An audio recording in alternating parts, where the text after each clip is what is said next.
Hello class 8, welcome to zenith Guru fundamental. मैं हूं निकी पंडित and हम यहाँ पे कर रहे हैं अपना chapter second, the invisible living world beyond our naked eyes. Okay, so already इस पे एक लेक्चर आ चुका है। आज हमारा सेकंड लेक्चर है और हमें स्टार्ट करना है कहाँ से? वेरिएशंस 2.1.1 है ना, 2.1.1।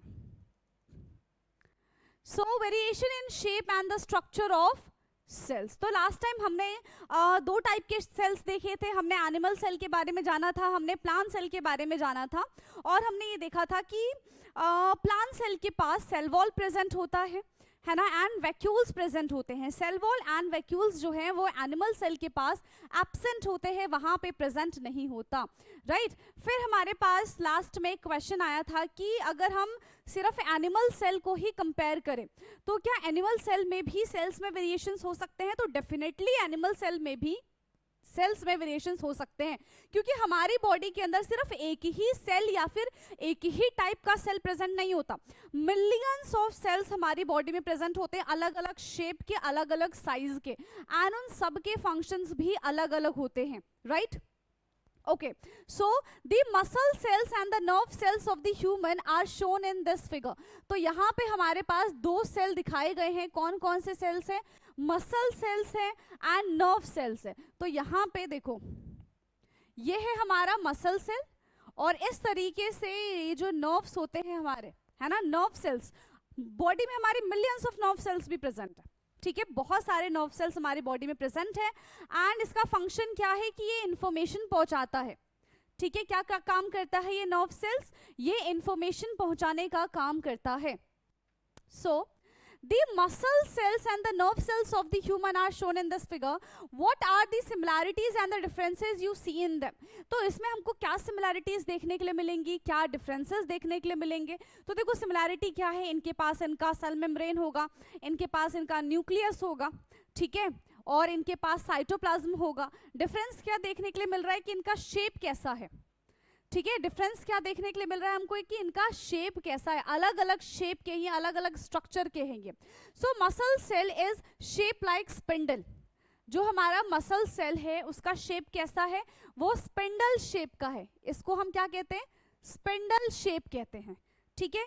कौन से शेप का है? ये स्पिंडल शेप का है। While the nerve cells are the very long and has branches.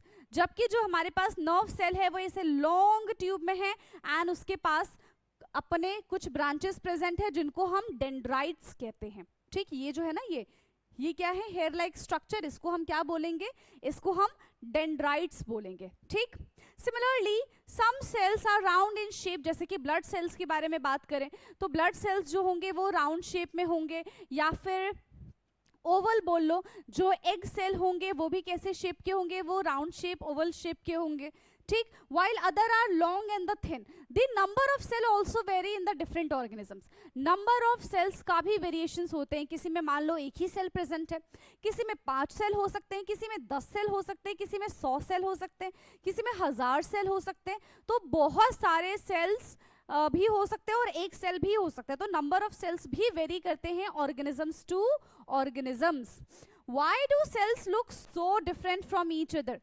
क्यों भाई एक दूसरे से अलग क्यों दिखते हैं? Just because of its functions, है ना, क्योंकि इनको अपना फंक्शंस, मतलब सबके तो काम अलग अलग बटे हुए हैं ना, ठीक है, तो वो उनके शेप को, उनके स्ट्रक्चर को भी डिफाइन करता है।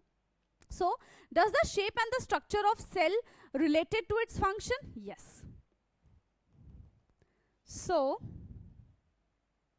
the unique shape, size and the structure of this cell help them to carry out the specific functions. तो इनके जो शेप है, इनका जो साइज है, इनका जो स्ट्रक्चर है, ये सब किस पे डिपेंड कर रहा है? ये सब के सब उनके फंक्शंस पे डिपेंड कर रहा है कि जो सेल है वो किस टाइप के फंक्शंस को परफॉर्म करता है या फिर करेगा। But how do these cells help in performing various functions in our body? अब ये जो सेल है ये हमारी बॉडी में अलग अलग फंक्शंस को कैसे कैरी करते हैं, ठीक है, इसके बारे में हम जान लेते हैं। Let us find out. So you observe in activity 2.3 that inner cheek cell are thin and flat. हमने देखा था ना कि हमने इनर चीक सेल निकाला और फिर हमने उसको माइक्रोस्कोप से देखा और कैसा उसका हमारा पॉलीगन शेप आ रहा था, उसको हमने अपनी नोटबुक में ड्रॉ किया था, ठीक है। तो वो जो चीक सेल है वो कैसे है, वो थिन है एंड वो फ्लैट है। They perform the protective lining of the inner surface of the cheek. तो वो हमारे इनर सरफेस, चीक के इनर सरफेस को प्रोटेक्ट करने का काम करते हैं, ठीक है। क्या काम करते हैं, चीक के इनर सरफेस को प्रोटेक्ट करने का काम करते हैं। Nerve cells also known as neurons. Nerve cells को हम क्या कहते हैं, नर्व सेल्स को हम न्यूरॉन्स कहते हैं। एंड न्यूरॉन्स का काम क्या होता है, ये मैसेज कैरी करता है, ठीक है। मान लो कि हमको चोट लग गई, अब हमको नहीं पता चलता है कि हमको चोट लग गई, तो यहाँ पे जो नर्व्स है वो फटाफट से दौड़ दौड़ के जाएगा और हमारे ब्रेन को इंस्ट्रक्ट करेगा, हमारे ब्रेन को इंडिकेट करेगा कि भाई हमको चोट लग गई है, ठीक है। और फिर हमको दर्द होना शुरू हो जाएगा, है ना। तो ये मैसेज किसने पहुंचाया, ये मैसेज पहुंचाया है न्यूरॉन्स ने, ये मैसेज पहुंचाया है नर्व सेल्स ने। In our body, the elongated shape and the branch structure help them to reach different parts of the body and passes on message quickly. तो वो क्या करता है, उसका जो शेप है वो हेल्प करता है फटाफट से मैसेज को पहुंचाने में, ठीक है। इसका जो शेप है वो क्या करता है बेटा, वो हेल्प करता है मैसेज को पहुंचाने में। Similarly, plant cells also show variations in plants too. Many cells may be rectangular, elongated, Oval और इवन ट्यूब लाइक। तो जिस तरीके से हमने अभी एनिमल सेल्स के बारे में बात की है, ठीक है, जिस तरीके से हमने अभी एनिमल सेल्स के बारे में बात की है, उसी तरीके से प्लांट सेल्स भी फंक्शंस करते हैं, वहां पे भी इंफॉर्मेशन पहुंचाई जाती है, ठीक। सम और उनके जो शेप्स होते हैं वो कैसे होते हैं, वो रेक्टेंगुलर हो सकते हैं, ठीक है, एलोंगेटेड हो सकते हैं, ओवल हो सकता है, इवन ट्यूब लाइक इनका स्ट्रक्चर भी पॉसिबल है। Some plant cells form long tube that help carry water throughout the plant.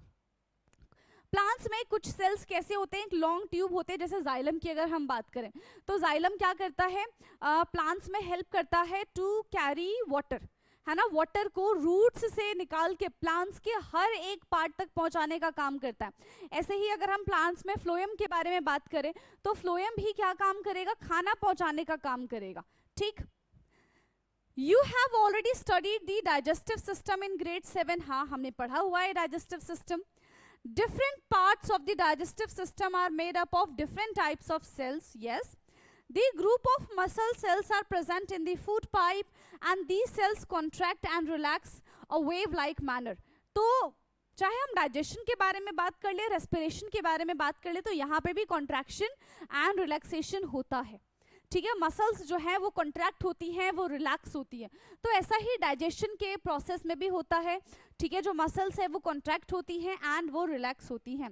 Pushing the food down to the stomach, the movement is possible because muscles cells are thin, ठीक है, thin होते हैं, flexible होते हैं, उसका shape कैसा होता है, स्पिंडल शेप होता है, right. The stomach also have a different type of cells for performing different functions. अब stomach cells में भी अलग अलग टाइप के cells परफॉर्म करते हैं, ठीक है, अलग अलग functions परफॉर्म करते हैं, right? So muscle cells in the stomach wall help churn the food.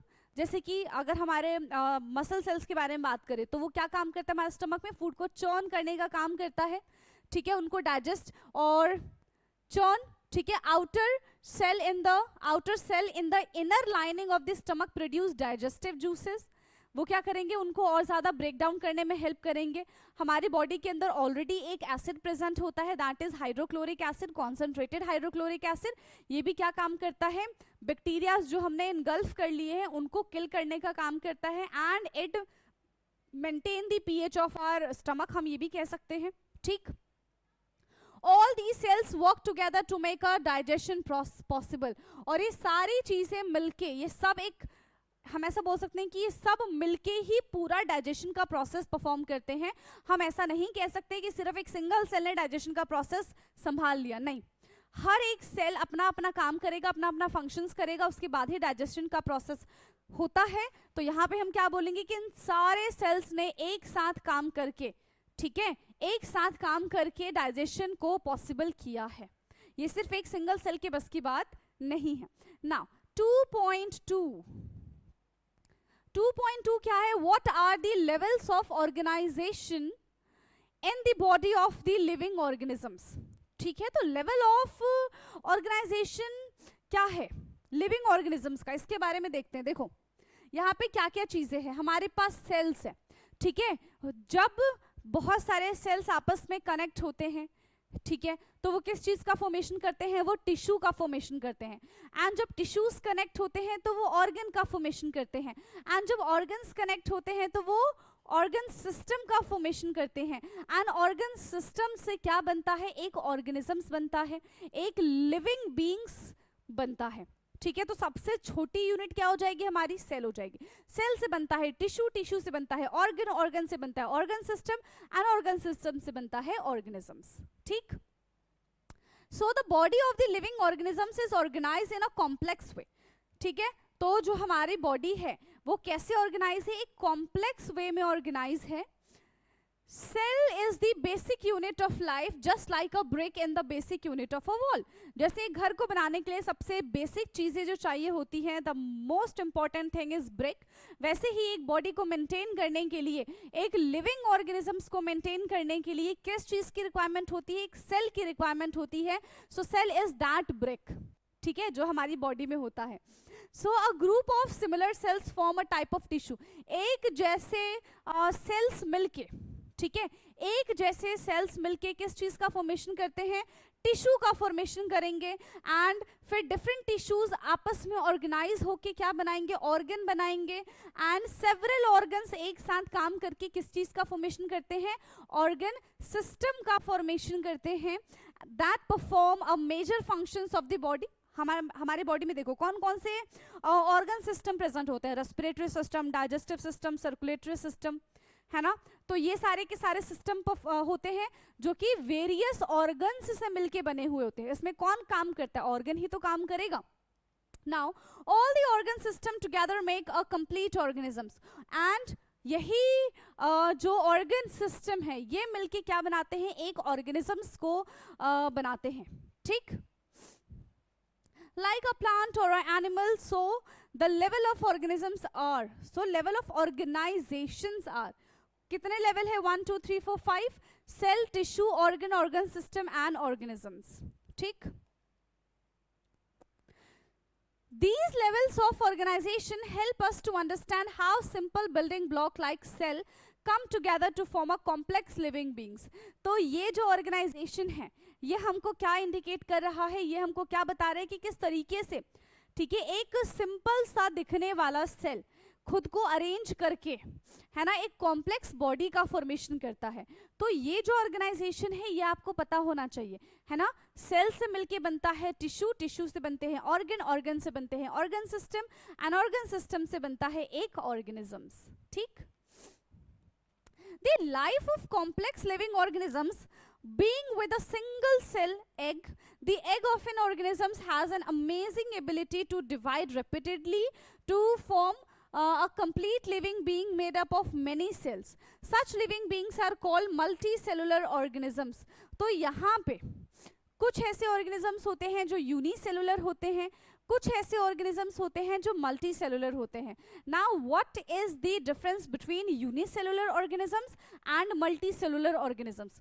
तो unicellular organisms which have only a single type of cell and multicellular organisms have multiple cells. हो सकते हैं 5 cell हो, 10 cell हो, 50 cell हो, 1000 cell हो, lakh cell हो, million sale हो.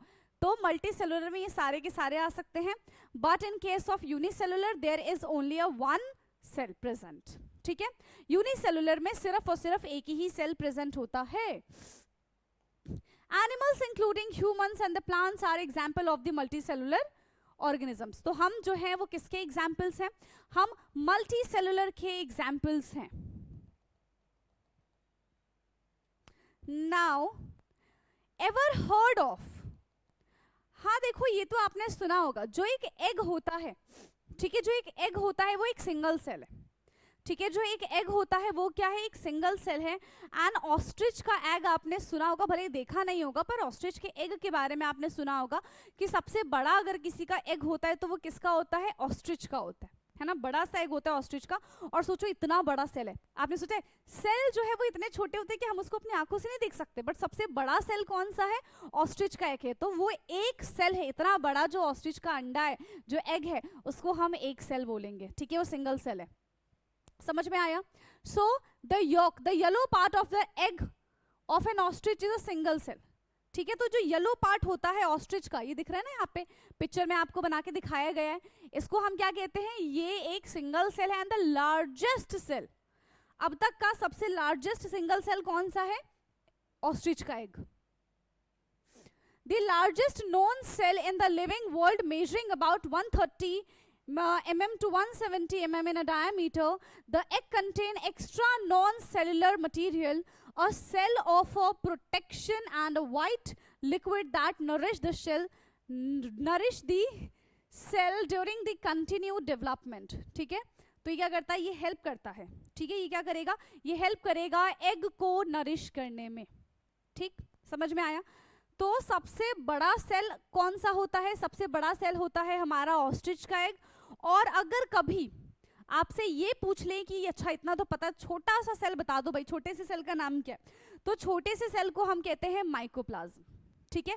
क्या कहते हैं छोटे से सेल को, माइकोप्लाज्म कहते हैं। बड़ा सेल हमारे पास कौन सा होता है, इस ऑस्ट्रिच एग, क्लियर। उसके बाद 2.3 what are micro organisms. So 2.3 है यहाँ पे कि what are micro organisms, microorganisms क्या होता है।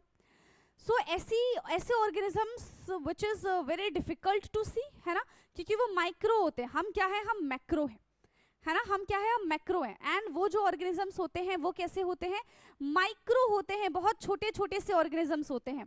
सो some living organisms are made up of just one or a very few cell and they are so small that they can not be seen with our naked eyes. वो इतने छोटे होते हैं कि वो हमें हमारी आंखों से दिखाई भी नहीं देते हैं। एंड उन्हीं को हम क्या कहते हैं बेटा, उन्हीं को हम माइक्रो ऑर्गेनिजम्स कहते हैं। क्या कहते हैं उनको, हम माइक्रो ऑर्गेनिजम्स कहते हैं। Some micro organisms like bacteria and amoeba are made up of just one cell. याद रखना नाम, कौन कौन सा, बैक्टीरिया एंड अमीबा जो होते हैं वो यूनिसेलुलर ऑर्गेनिजम्स की कैटेगरी में आते हैं। Others like fungi, algae have many cells. जो फंगाई है, जो एल्गी की फैमिली है, उनमें मल्टीपल सेल्स प्रेजेंट होते हैं। So they are the multicellular and they are found all around us. ये हमें कहीं पे भी मिल जाएंगे, हमारे आसपास भी मिल जाएंगे। सो जैसे पानी में मिल जाएगा, सॉइल में मिल जाएगा, एयर में मिल जाएगा, इवन इनसाइड आवर बॉडी। तो हमारी बॉडी में तो बहुत सारे बैक्टीरियाज हैं, है ना, हमारी बॉडी के अंदर भी बहुत सारे बैक्टीरियाज हैं और हमारी बॉडी पे भी बहुत सारे बैक्टीरियाज हैं, ठीक है। तो कहीं भी देखो ऐसे दिख नहीं रहा, लेकिन आपने वो वाला ऐड देखा होगा, एक सोप का ऐड आता है ना, तो उसमें वो दिखाते हैं ना कि 99.9% जो जर्म्स है वो किल हो गए। तो कैसे देखते क्या, वो तुम्हारी बॉडी में इतने सारे जर्म्स है, तो वो सारे आपको बैक्टीरियाज नजर आते हैं ना। तो कुछ ऐसे बैक्टीरियाज होते हैं हमारी बॉडी पे। So but what do their cells look like? कैसे दिखते होंगे?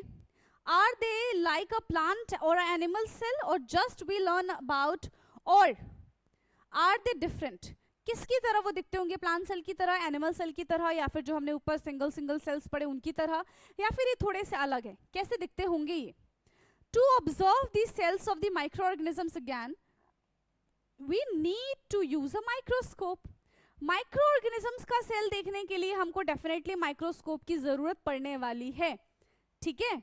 हमें किसकी जरूरत पड़ने वाली है, हमें माइक्रोस्कोप की जरूरत पड़ने वाली, क्योंकि सेल्स तो हमें हमारे नेकेड आई से कभी दिखेगा ही नहीं ना। Which magnifies their size and make them visible to us. तो माइक्रोस्कोप क्या करता है, छोटी सी चीज को एनलार्ज करके दिखाता है, ठीक है। क्या करता है वो, छोटी सी चीज को एनलार्ज करके दिखाता है हमको। And scientists also have created a low cost and the foldable paper microscope, okay, जिसको हम fold scope भी कहते हैं, ठीक है। तो बहुत अच्छी बात है ना। fold scope may not provided the same level of the detail like high powered laboratory microscope. However, these make the microscope world accessible to many people. तो यहाँ पे क्या कह रहे हैं कि हमारे पास एक तो नॉर्मल जो हमारे लैब्स में माइक्रोस्कोप रखा जाता है वो है, एंड माइक्रोस्कोप के साथ साथ हमारे पास फोल्ड स्कोप भी है जिसको हम कहीं पे भी फोल्ड करके लेके जा सकते हैं, but that are not much effective as normal microscope is. ठीक है, जो लेबोरेटरी माइक्रोस्कोप होते हैं उतने ज्यादा ये इफेक्टिव नहीं होते हैं. क्या हो गया भाई इसको? ठीक है,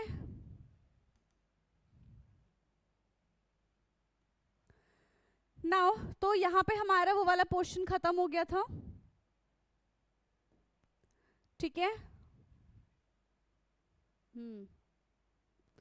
अब ये हो चुका है पूरा blank.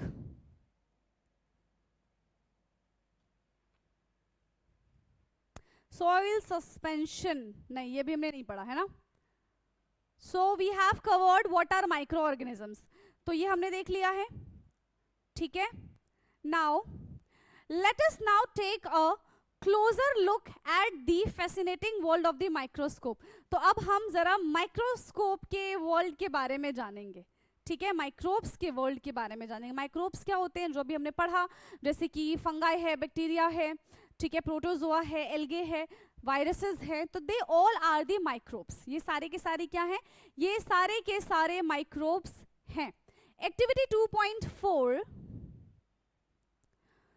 Activity 2.4, let us observe pond water and stagnant water. Now pond water जो है वो क्या है? बहता हुआ पानी, and stagnant water is the रुका हुआ पानी.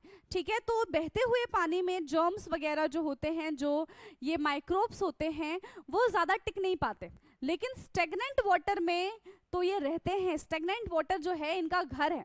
ठीक है, so take a container and collect pond और स्टेगनेंट वाटर इन इट. तो एक आप कंटेनर ले लो, एक में आप पॉन्ड वाटर रख लो और एक में आप स्टेगनेंट वाटर रख लो. ठीक है, with the help of your teacher or elders. Use a dropper and place a drop of pond और stagnant water on a microscope or a foldscope slide. Put a cover slip and observe it under the microscope or foldscope. तो आप क्या करो, slides लेंगे, वो glass लेंगे, उसके ऊपर ड्रॉपर की हेल्प से आप वो पानी ड्रॉप कर देंगे. ठीक है, एक के ऊपर आप ये जो पॉन्ड वाटर है वो रखेंगे और दूसरे के ऊपर आप स्टेगनेंट वाटर रखेंगे. फिर आप इसको माइक्रोस्कोप या फिर फोल्ड स्कोप की हेल्प से चेक कर सकते हैं. आप देखेंगे कि इसके अंदर आपको क्या चीजें दिखाई दे रही हैं. Observe the tiny organisms found in the pond और द स्टेगनेंट वाटर. तो जो भी आपको टाइनी यानी कि छोटे छोटे से ऑर्गेनिजम्स दिखाई दे रहे हैं, चाहे वो पॉन्ड वाटर की बात हो या फिर स्टेगनेंट वाटर की बात हो, आपको उसको ऑब्जर्व करना है. ठीक है, नाउ ये अभी हमने वाटर के बारे में बात की है. ठीक है, दूसरा हम किसके बारे में बात करते हैं? सॉइल के बारे में बात करते हैं. So in activity 2.5 let us observe soil suspension. ठीक है, now take a beaker and collect some moist soil in it from the nearby field or a garden. तो आप गार्डन से, फील्ड से क्या कलेक्ट कर सकते हैं? सॉइल कलेक्ट कर लो. Do not touch the soil with your bare hand, use a spoon or gloves. तो उन सॉइल्स को अपने हाथों से हम यूज नहीं करेंगे, मतलब हाथों का इस्तेमाल नहीं करेंगे. हम क्या करेंगे फिर? हाँ, क्या करेंगे फिर हम? रुको, क्या करेंगे हम वहां पे स्पैचुला वगैरह का इस्तेमाल करेंगे, है ना. हम वहां पे क्या करेंगे? स्पैचुला वगैरह या फिर कोई भी ऐसी चीज जहां पे हमारे हाथों के निशान ना आ जाए. ठीक है, उस चीज का हम इस्तेमाल करेंगे. Okay, now take a beaker. ठीक है, ग्लव्स का और स्पून का हम यहाँ पे इस्तेमाल करेंगे. फिर pour some water into a beaker and stir it with a glass rod and the liquid which may look dirty. देखो इस तरीके से हमने क्या किया, ड्रॉपर की हेल्प से इसको ग्लास स्लैब पे पोर कर दिया है. which may look dirty has a very fine particles of the soil and it is also called soil suspension. तो उसमें क्या हुआ है? सॉइल जो है वो सस्पेंड हो गया है, वो वहां पे हम ऐसा बोल सकते हैं कि क्या बोल सकते हैं, जम गया है. ठीक है, kept it aside from some time and let us mixture settle. तो वो सारे के सारे जो पार्टिकल्स होंगे सॉइल के वो क्या करेंगे? सेटल डाउन हो जाएंगे बॉटम पे. use a dropper and take a drop of water from the top layer, place a dropper on a microscope slide.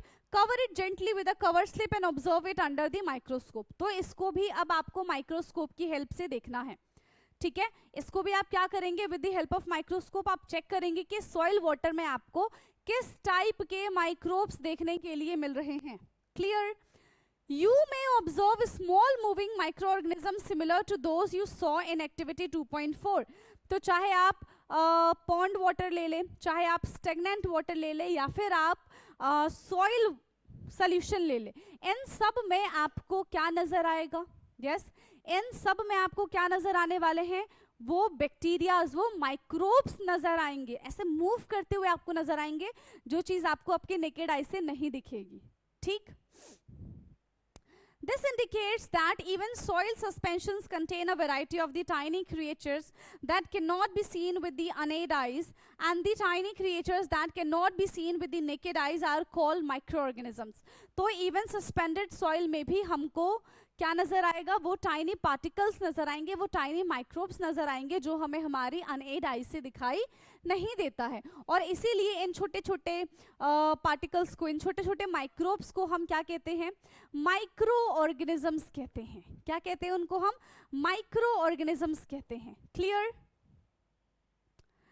Okay, so these are called the microbes. Activity 2.6 let us study.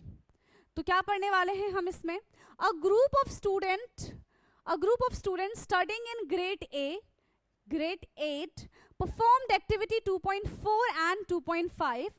they also collected informations from the library and internet। ठीक है भाई, आप भी बहुत सारी चीजें ढूंढते होंगे, है ना। they recorded the data obtained after observing pond water in table 2.1 and the data obtained after observing the soil suspension in the table 2.2। they identify the microorganisms as protozoa। उनको कौन कौन से माइक्रो ऑर्गेनिजम्स देखने के लिए मिले हैं? उनको देखने के लिए मिला है protozoa, algae, fungi, bacteria. You can record it if you find any these categories of organisms. तो अगर आपको भी इस टाइप के ऑर्गेनिजम्स देखने के लिए मिलते हैं लैब में, कहीं पे भी, इंटरनेट पे, तो आप उनको यहाँ पे मेंशन कर सकते हैं।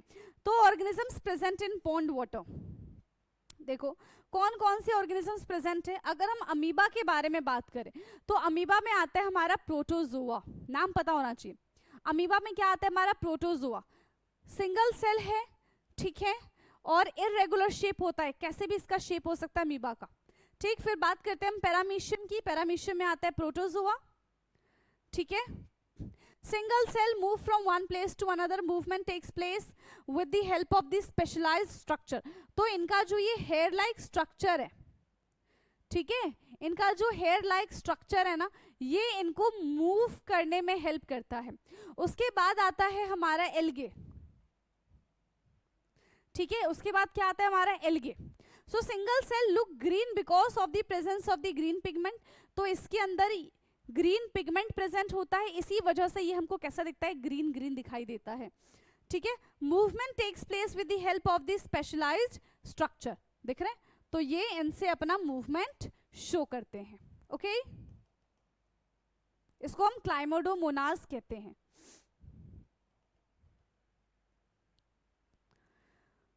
ओके, नाउ नेक्स्ट है सॉइल में किस टाइप के हमको माइक्रोब्स नजर आए। हमने देख लिया ना कि वाटर में किस तरीके के हमको माइक्रोब्स नजर आए थे। अब हम सॉइल के बारे में बात करते हैं कि सॉइल में किस तरीके के माइक्रोब्स नजर आए थे, ठीक है। तो जैसे हमको ब्रेड मोल्ड, फंगाई, ठीक, इस तरीके के माइक्रोब्स नजर आए थे। ब्रांचेस होते हैं filament without chlorophyll having a sac like structure. इसके पास कोई क्लोरोफिल प्रेजेंट नहीं होता, इसका स्ट्रक्चर कैसा होता है? बोरे की तरह सेक लाइक स्ट्रक्चर होता है। नीचे के साइड यहाँ पे क्या प्रेजेंट होते हैं? ब्रांचेस प्रेजेंट होते हैं। फिर mould fungi, branches filament without chlorophyll having a brush like structure. और इसके पास भी क्लोरोफिल प्रेजेंट नहीं होता, बट इसका स्ट्रक्चर कैसा होता है? ब्रश लाइक स्ट्रक्चर होता है। नेक्स्ट इज आर एल्गे, ठीक है। नेक्स्ट है हमारा एल्गे। एल्गे कैसा होता है? स्फेरिकल होता है, इसके पास प्रेजेंस होती है क्लोरोफिल की, इसी वजह से ये हमें ग्रीन ग्रीन ग्रीन नजर आता है, ठीक है, ग्रीन पिगमेंट प्रेजेंट होता है इसके पास। And next is bacteria. तो देखो बैक्टीरिया का तो कैसा भी शेप हो सकता है, वो सर्कल शेप में हो सकता है, वो राउंड शेप में हो सकता है, ठीक है, उसका कैसा भी शेप हो सकता है, स्फेरिकल शेप हो सकता है, okay. So spherical, comma, spiral और rod shape, one long hair like structure and many small hair like projections around the cell. तो बैक्टीरिया हमको अलग अलग शेप एंड साइज के नजर आते हैं, ठीक है। बैक्टीरिया जो हैं वो अलग अलग शेप एंड साइज के हमको क्या होंगे, नजर आएंगे। Did you also observe of these microorganisms or something different?